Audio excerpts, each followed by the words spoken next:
Uzuki Kei, also known by the infamous nickname Slur, is the leader of an organization that poses the greatest threat to both the JAA and Sakamoto's crew. Uzuki isn't your typical villain though. He once attended the same assassin training school as Sakamoto, and even went on a mission with Sakamoto, Nagumo, and another interesting character named Rion. So hold on tight, because starting from Uzuki, we will introduce you to every Slur member within just a few minutes. Uzuki goes by the names Slur and X. This group is behind the large-scale annihilation of JAA assassins and the destruction of several powerful groups connected to the association. Early in the series, they had already taken out 30 assassin groups and over 100 professional assassins in just a few months, as if sending a chilling message to the JAA. Uzuki and his team always leave an X symbol at the scene of their crimes. Interestingly, these events began shortly after the bounty was placed on Sakamoto's head.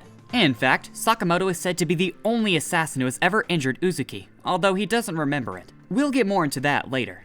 Now, let's dive deeper into Uzuki. He's committed some terrible acts to destroy the JAA, driven by the belief that the association is corrupt. His original goal was to create a new order, though his motives seem to shift as the story progresses. Uzuki is willing to eliminate every JAA assassin to achieve his vision, even targeting the order members one by one. But Uzuki wasn't always this way. Back in his third year at the JCC Assassin Training School, Uzuki was a decent guy who hated unnecessary violence.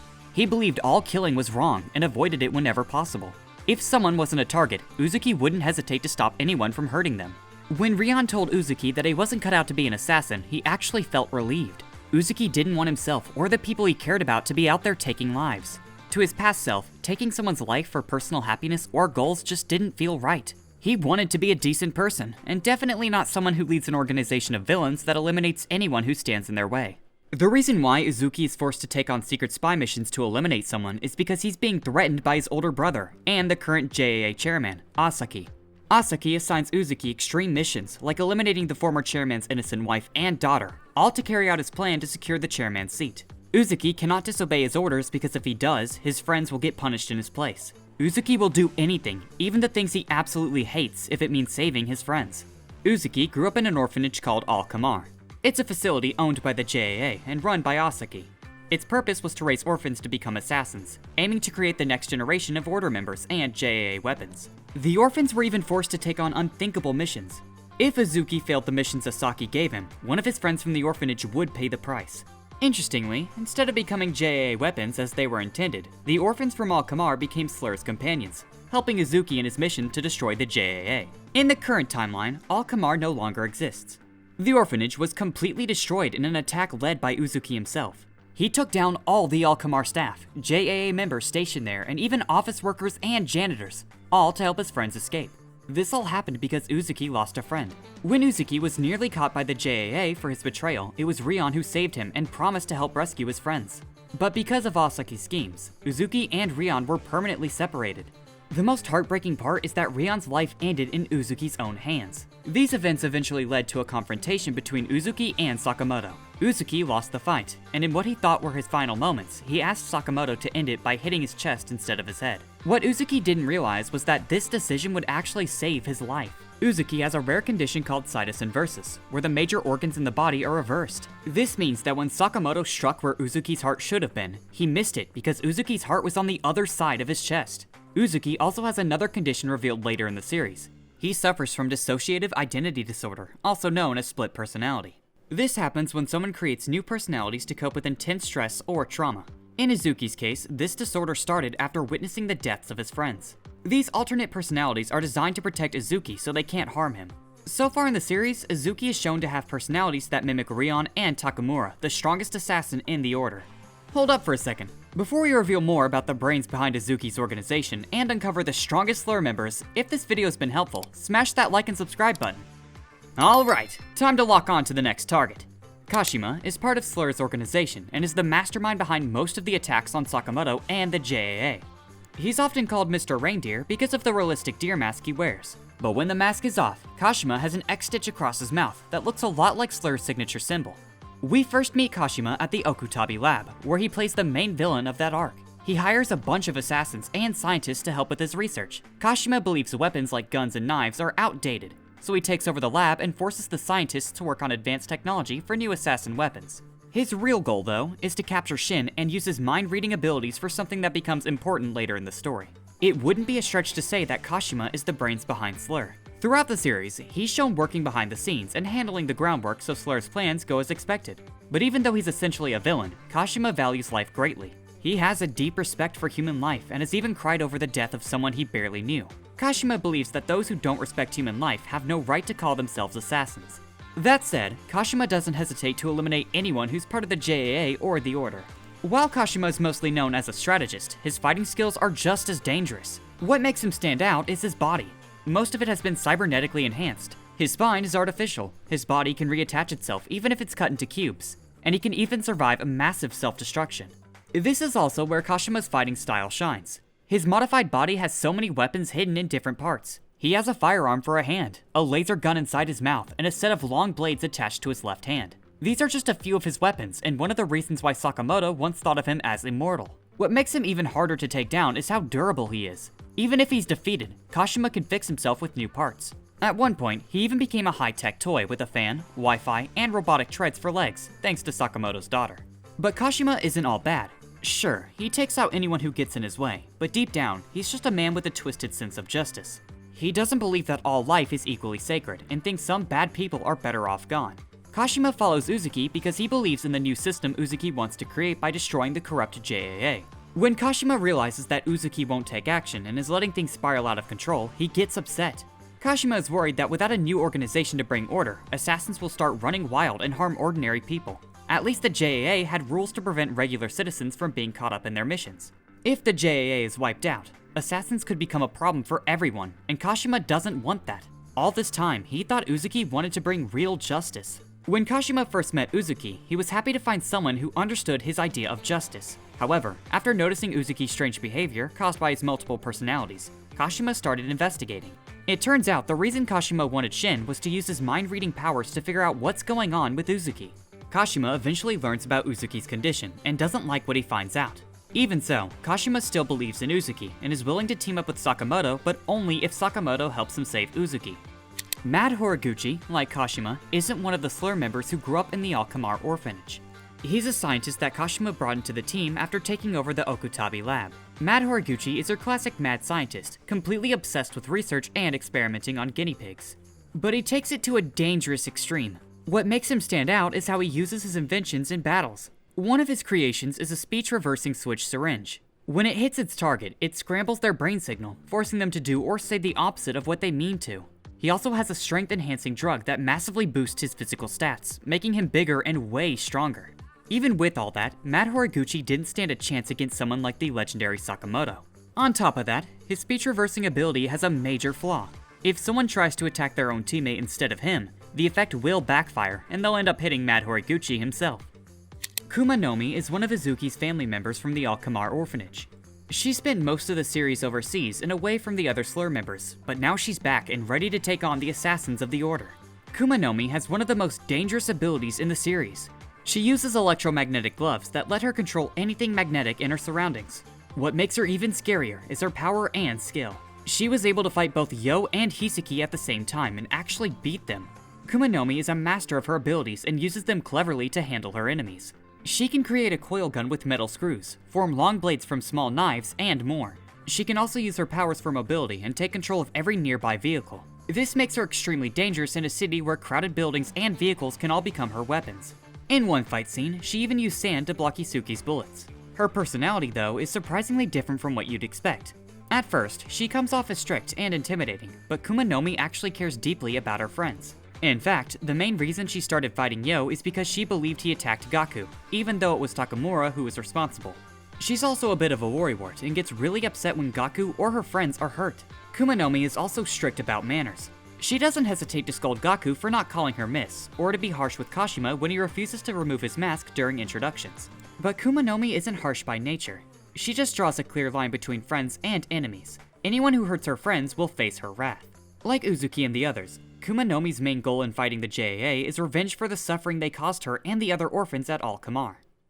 Gaku is another orphan from Al-Kamar, and one of the most important members of Uzuki's organization. Honestly, he might just be one of the deadliest Slur members in Sakamoto Days. Gaku's main weapon is a mace, and he's unbelievably strong. He can take down multiple opponents in seconds and even survive a barrage of gunfire with barely a scratch. What makes him even scarier is his raw physical strength. It's more advanced than some of the top assassins in the series. Gaku can pull off a devastating 1-inch punch or use his mace to fire laser beams from a distance. Nagumo himself said that Gaku might be the toughest opponent he's ever faced. He even compared Gaku's skills and fighting style to Sakamoto in his prime. Gaku's combat sense is so sharp that he can defeat multiple JCC staff members and cause major problems for Shin and the gang. And he does all of that remotely while controlling a VR avatar with some lag issues. What's even more interesting is that Gaku managed to fight Takamura and survive. That's impressive because Gaku is probably the first person to make it out alive after facing Takamura. Well, at least the first time.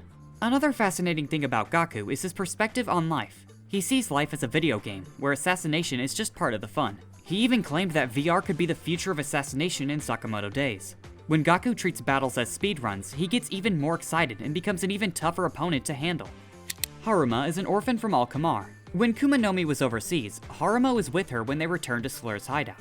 Unlike Gaku, who treats assassination like a game, Haruma sees it as a sport. To him, fighting to the death is the ultimate sport, and there are strict rules he believes must be followed. What's interesting is that Haruma sticks to these rules, even though he would be much stronger if he fought without them. Haruma's fighting style is entirely based on sports. He can throw balls powerful enough to break walls or kick debris with deadly accuracy to hit his targets. His moves are inspired by various sports, including a volleyball spike, a soccer kick, a discus throw, a bowling delivery, and even an American football touchdown. He likely has even more moves in his arsenal. Haruma's strength and explosiveness make each of these sports moves incredibly dangerous. Shishiba even said that Haruma's brute strength is comparable to Yo's, and Yo is considered the strongest in the order when it comes to raw physical power. Haruma's strict sportsmanship comes from his belief that simply overpowering someone would be unfair. He doesn't feel good about one-sided annihilation, so he gives himself a handicap to make up for his massive advantages in physical build, talent, and athleticism.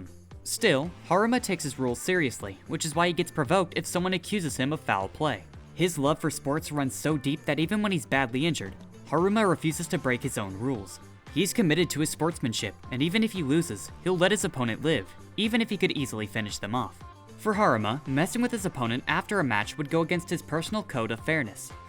Kanaguri was once a member of the Order, but got expelled due to his connections with Slur. Kanaguri is a man of many jobs. He's a famous filmmaker, director, screenwriter, cameraman, and producer of top-tier assassin movies.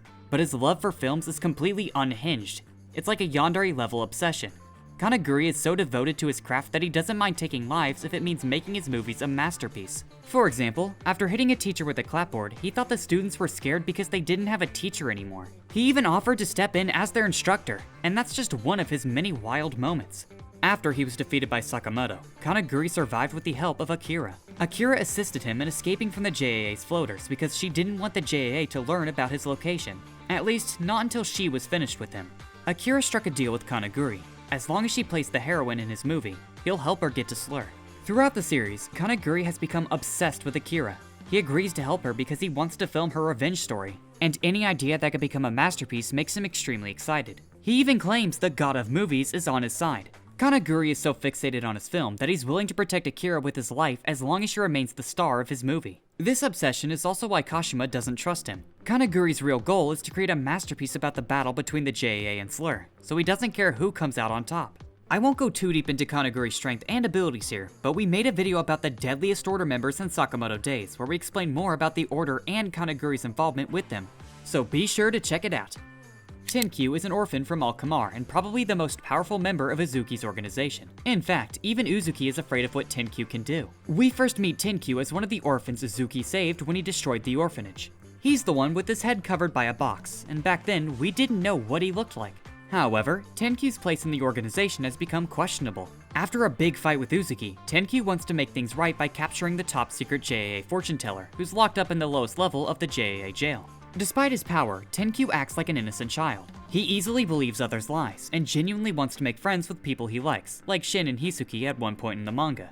He even admits that he's dumb enough to rely on Atari to figure out how to make things right with Uzuki. But there's a big problem with Tenkyu. While Uzuki and the other orphans are considered failures by the orphanage, Tenkyu is seen as a success. He can commit horrible acts with no remorse, and that's why Uzuki thinks keeping him in the group is far too dangerous. The reason Tenkyu fought Uzuki is because he wanted to hurt Sakamoto's wife and daughter to provoke him.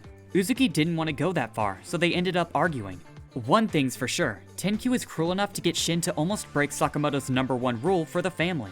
However, taking down Tenkyu isn't easy. He's a master with his bow, and his arrows have enough power to create massive holes in his targets. His arrows are nearly impossible to block because they'll go through your hands if you try. Tenkyu is skilled in both close and long-range combat, and when he's out of arrows, he can use almost anything as a projectile. But the most dangerous thing about Tenkyu is his left eye. He always wears an eye patch to cover it, but when he takes it off, a whole new ability activates. His vision, range, and accuracy are drastically improved, and he can shoot at a distance that would normally be impossible. The downside is that using his left eye makes him feel sick, which is why he doesn't use it regularly. Club Jam is a member of Slur and a major villain who has a really dangerous ability. We first see Club Jam's power fully at work during the JCC infiltration arc. His brainwashing and hypnosis abilities are incredibly dangerous because he can do them on a large scale, affecting many students at once. But to use his hypnosis, Club Jam has to meet a few simple requirements. To activate his hypnosis, he needs to make his targets trust his voice first. He can do this in creative ways, like repeatedly telling Natsuki that the wound he inflicted doesn't hurt at all. He also does this by announcing the names of pastries in reverse in the JCC cafeteria. Once his targets trust his voice, all Club Jam has to do is clap and the brainwashing takes effect. The only problem is, if he loses his hands, there's no clapping, which means no brainwashing too. Once someone is hypnotized by Club Jam, they'll do anything he commands. Even worse, they will experience their worst pain. For example, when Amane was hypnotized, he saw everyone as his father, Yatsumura, whom he hated. Club Jam claims that once someone is hypnotized, there's no way out. However, this doesn't mean the brainwashing can't be undone. In fact, Amane managed to snap out of it, and Sakamoto woke Akira up just by slapping her face. This shows that Club Jam can re-hypnotize them anytime the conditions are met. What's even more interesting is that Club Jam has been seen hypnotizing himself. When he does this, his combat ability improves significantly, making him faster and more dangerous. For example, Club Jam was fast enough to attack Natsuki without giving him any time to react, and that was even before he used self-hypnosis. But Club Jam has some strange tendencies. He loves pain to an extreme degree. For him, terror, pain, and close calls to death are when he feels the most alive. Club Jam actually enjoys putting himself through pain, and he even thanks others when they help him out with that. Carolina Reaper is Club Jam's older sibling and a major villain who works for Slur. After hearing about what happened to his brother at the JCC, Carolina Reaper is furious and out for revenge against the ones who hurt Club Jam. What might surprise you is the reason why he's so mad. Carolina Reaper is the complete opposite of his brother. While Club Jam enjoys pain, Carolina Reaper actually takes pleasure in causing it. He's angry, not just because of Club Jam's defeat, but because he's jealous that someone else harmed Club Jam in his place and that his brother probably enjoyed it. Because of this, Carolina Reaper is determined to get revenge on Shin and Amane, who played big roles in defeating Club Jam.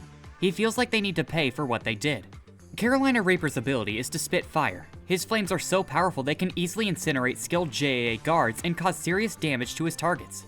His firepower can even level up during battle, and he can create a circle of flames to trap his targets. The downside is that using his firepower burns his mouth. Carolina Reaper takes his fire abilities to the next level with his main weapon, a blowtorch. By blowing fire into the equipment, he creates a gas saber that's strong enough to cut through steel and burn his targets in an instant. There are several JAA spies working for Slur, but among them, Uda is one of the most important.